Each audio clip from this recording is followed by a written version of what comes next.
Why has the conflict in Indonesian Papua gone on for decades, even with so many attempts at peace? You know, when you first look at it, you think the answer is purely political. But what this country report shows is something, well, something much deeper. It's a fundamental clash between two entirely different worlds of justice, both trying to operate in the very same space. So, let's get into it.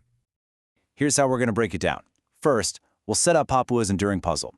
Then, we're going to explore those two parallel justice systems, the indigenous custom, called adat, and the formal state law. After that, we'll see what happens when they collide. And finally, we'll look at what it actually takes to bridge that justice gap.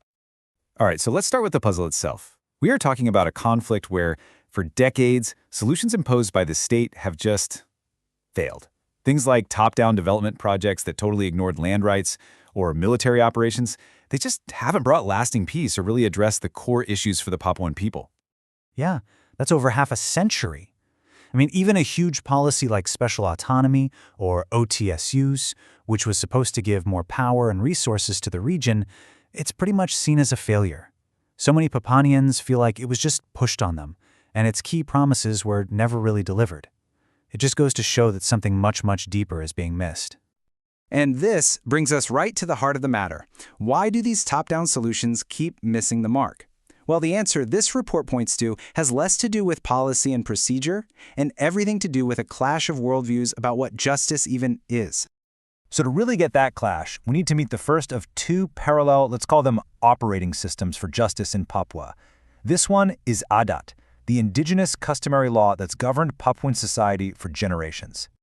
Now, adat isn't just a set of rules. It is a complete worldview. You got to think of it less like a law book you pull off the shelf when there's a problem, and more like the cultural DNA that shapes how an entire community thinks, feels, and solves problems together. It's this whole framework connecting law, community, spirituality, and the land itself. And these principles, they run on a totally different logic from Western law. Adat is all about the collective community, not individual rights. Justice isn't about punishing an offender, it's about restoring social harmony.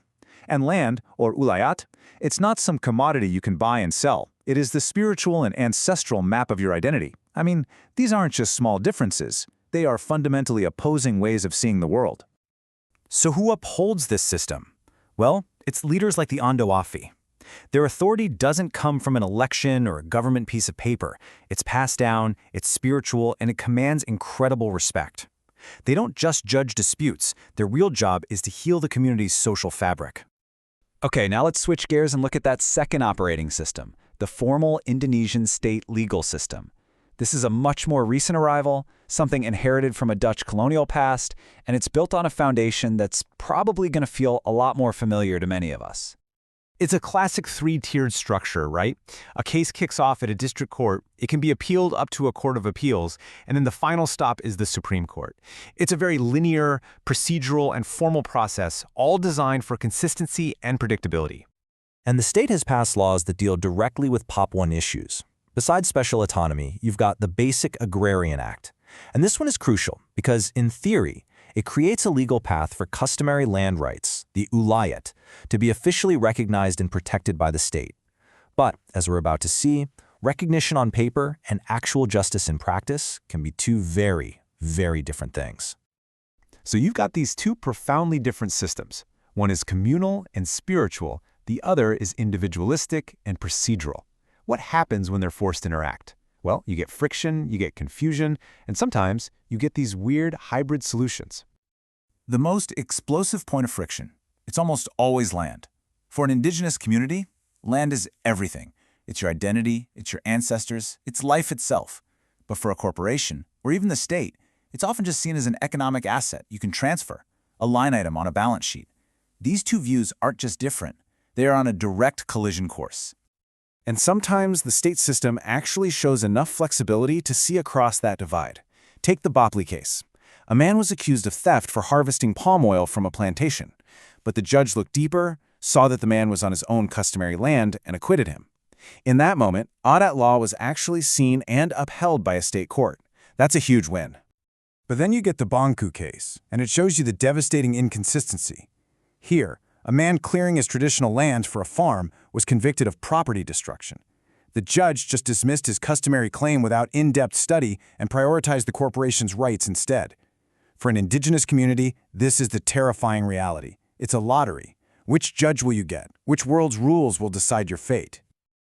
Now, there has been some progress at the very top. In 2012, Indonesia's constitutional court made a massive ruling, declaring that customary forests belong to the people, not the state. But getting that implemented on the ground is a huge challenge. It's bogged down in bureaucracy and resistance from powerful groups who benefit from things staying the way they are. A right on paper isn't a right you can live on. So we have these high-level rulings, but total inconsistency on the ground. This creates a massive challenge for anyone trying to resolve disputes there. So, how do you even begin to navigate this landscape? Well, that brings us to bridging the justice gap, and it requires a really deep understanding of these different approaches. This table really lays out the philosophical divide. Western mediation, for example, prizes individual rights and having a neutral, impartial third party. The goal is a legally binding agreement, usually hammered out in private. But Papuan custom, it's all about collective harmony. The mediator isn't neutral. They're an authoritative, respected leader whose job is to guide the community back to balance.